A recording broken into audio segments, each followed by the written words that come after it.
Well, we hope that by about 6:13 this evening, the locomotive will be at pop pressure.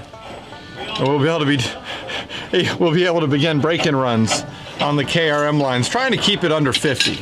And in the universal reality, we're going to get the engine and tender separated. Maybe not actually pulled apart, but everything removed to allow them to separate.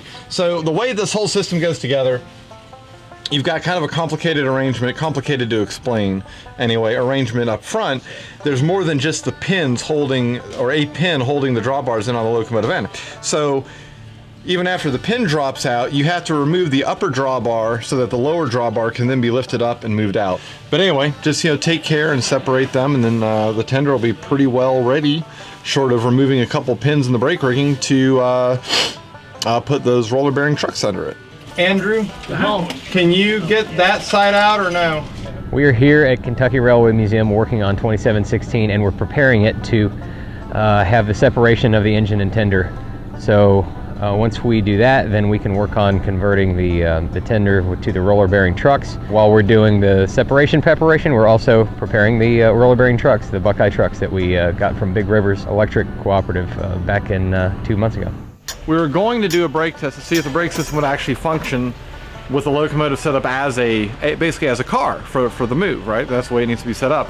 But if you look up at this pipe, you'll see a pipe plug, and that fitting there, and then a pipe plug right here. Well, there is a pipe and a brake valve, or there are probably a couple pieces of pipe, but anyway, with a brake valve in between. It's like a bypass charging valve that allows you to take air off of the brake pipe and charge the main reservoir with the locomotive set up as a car for dead and toe movement. And well, it's gone, so we can't do a brake test.